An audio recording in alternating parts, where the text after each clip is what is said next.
नमस्कार भक्तजनों, आज हम इस वीडियो में सुनेंगे माघ मास महात्म कथा का 25वां अध्याय। तो आइए विघ्नहर्ता श्री गणेश का नाम लेकर इस कथा को सुनते हैं। पिशाच कहने लगा कि हे मुनि, केरल देश का ब्राह्मण किस प्रकार मुक्त हुआ, यह कथा कृपया करके विस्तार पूर्वक कहिए। देवदूती कहने लगा, केरल देश में वासु नाम वाला एक वेद पारंगत ब्राह्मण था। उसके बंधुओं ने उसकी भूमि छीन ली, जिससे वह निर्धन और दुखी होकर अपनी जन्मभूमि त्याग कर देश विदेश में घूमता, किसी व्याधि से ग्रस्त होकर मृत्यु को प्राप्त हो गया। उसका कोई बांधव न होने के कारण उसकी औधर्व वैदिक क्रिया नहीं हुई और न ही उसकी दाह क्रिया ही हुई। इस प्रकार क्रिया के लोप होने से निर्जन वन में प्रेत होकर चिरकाल तक फिरता रहा। शीत ताप भूख प्यास के दुख से हाहाकार करता हुआ वह नंगे शरीर रोता फिरता था, परंतु उसको कहीं सद्गति नहीं दिखाई देती थी। सर्वथा दान न देने से वह अपने कर्म फल को भोगता था।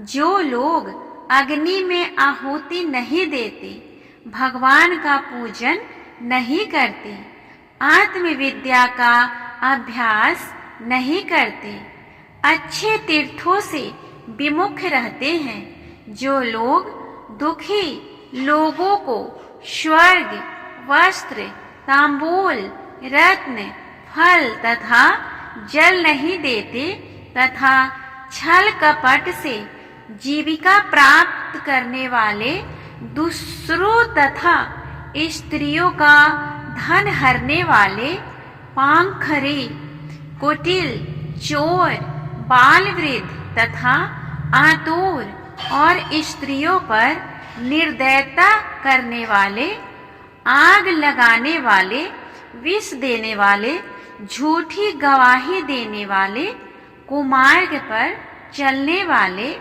माता पिता, भाई बहन, संतान तथा अपनी स्त्री का त्याग करने वाले, जो सब तीर्थों में दान लेते हैं, पालन करने वाले, स्वामी को त्यागने वाले, कौर तथा भूमि के चोर, वेदों की निंदा करने वाले, वृथा द्रोह करने वाले, प्राणियों की हिंसा करने वाले, देवता गुरु की निंदा करने वाले तथा सभी बारंबार प्रेत, पिशाच, राक्षस तथा बुरी योनियों में जन्म लेते हैं।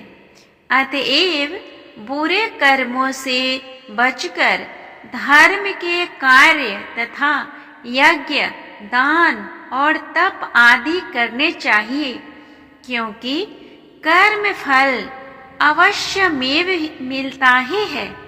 इस प्रकार प्रेत की गति देखकर पाप कर्म कदापि नहीं करने चाहिए। ब्राह्मण कहने लगा कि इस प्रकार उस केरल ब्राह्मण ने उस पर्वत पर अधिक समय व्यतीत करके एक मार्ग में एक पथिक को देखा, जो 2 गगड़ियों में त्रिवेणी का जल लिए हुए था। आनंद पूर्वक भगवान के चरित्र का गान कर रहा था। प्रेत ने उसका मार्ग रोककर कहा कि तुम डरो मत, इस गगरी का जल मुझको पिलाओ।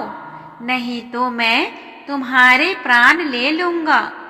देवदूती कहने लगा कि दुखी, दुर्बल, नंगे, मुरझाए हुए तुम कौन हो? पैरों से पृथ्वी का स्पर्श न करके चलते हो। लोमस जी बोले, प्रेत यह वचन सुनकर कहने लगा कि मेरे ऐसे होने का कारण सुनो। मैंने कभी ब्राह्मणों को दान नहीं दिया, अत्यंत लोभी, क्रियाहीन, दूसरों के अन्न से पलने वाला था। मैंने कभी किसी को भिक्षा नहीं दी, न दूसरे के दुख से दुखी हुआ। प्यासे प्राणियों को मैंने अभी जल नहीं पिलाया। मैंने कभी छाता, जूता दान नहीं किया, न किसी को जल का पात्र, पान और औषधि किसी को दी। न मैंने अपने घर में कभी किसी अतिथि को ठहराकर उसका सत्कार ही किया। अंधे, वृद्ध, अनाथ और दीनों को मैंने कभी अन्न से संतुष्ट नहीं किया और न ही किसी रोगी को मुक्त किया। न कभी ब्राह्मणों को दान दिया, न कभी अग्नि में हवन किया। वह शाक आदि मांस में किसी को ठंड जल नहीं पिलाया, न ही मैंने बड़ा या पीपल का कोई वृक्ष ही लगाया। न किसी प्राणी को बंधन से छुड़ाया। कभी कोई व्रत करके शरीर को नहीं सुखाया। इस कारण मेरा पूर्वजन्म सब बुरे कर्मों में ही व्यतीत हुआ। मेरे पूर्व जन्म के कर्मों से ही मेरी यह गति हुई है। इस वन में व्याघ्र, भेड़िए से बचा हुआ मांस तथा जंतुओं के खाने से गिरे हुए फल, वृक्षों पर लगे हुए सुंदर फल तथा झरने का सुंदर जल सभी मिलते हैं, परंतु देव इच्छा से मैं कुछ नहीं खा सकता। सर्प की तरह केवल पवन भक्षण करके जीवन व्यतीत करता हूँ। बल, बुद्धि, मंत्र, पुरुषार्थ से लाभ हानि, सुख दुख, विवाह, मृत्यु, जीवन, भोग, रोग तथा वियोग में केवल भाग्य ही कारण होता है। कुरूप, मूर्ख, कुकर्मी, निंदित तथा पराक्रम से हीन मनुष्य ही भाग्य से ही राज्य भोगते हैं। काने, लूले, लंगरे, नीतिहीन, निर्गुण नपुंसक भाग्य से राज्य प्राप्त करते हैं।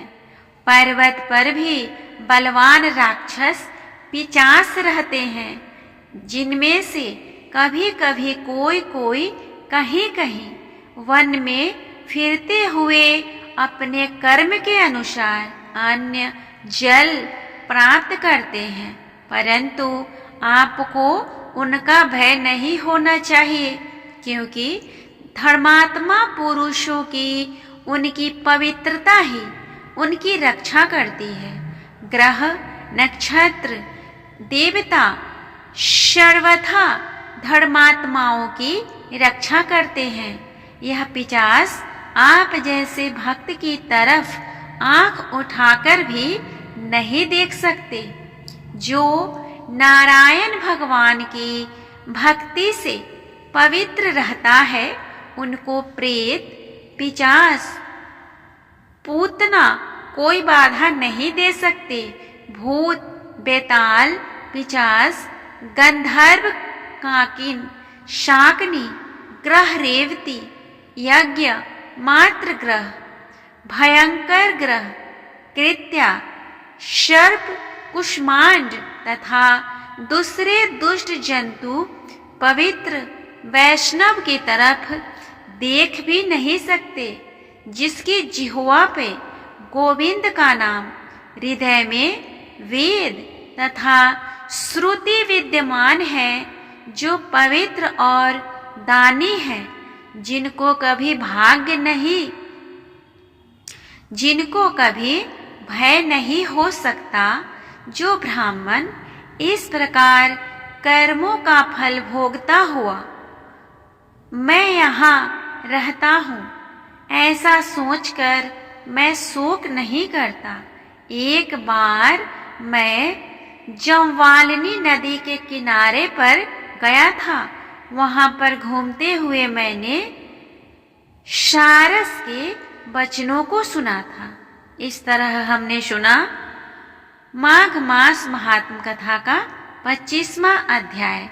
यह व्रत कथा आप सभी को कैसा लग रहा है कमेंट करके बताएं, और अगर अच्छा लगे तो कमेंट बॉक्स में हरे कृष्णा लिखना ना भूलें। और इसके आगे की कथा को सुनने के लिए इसके आगे की वीडियो में सुनेंगे, जो कि इसके अगले दिन 26वां अध्याय में सुना जाएगा। तब तक के लिए भगवान श्री हरि विष्णु और माता लक्ष्मी आप सभी पे अपनी कृपा बनाए रखें। और अगर आप मेरे चैनल को सब्सक्राइब नहीं किए हैं तो मेरे चैनल को सब्सक्राइब कर लीजिए और वीडियो को भी लाइक और शेयर कर ले, ताकि इसके आगे की कथा का नोटिफिकेशन सबसे पहले आपको मिले।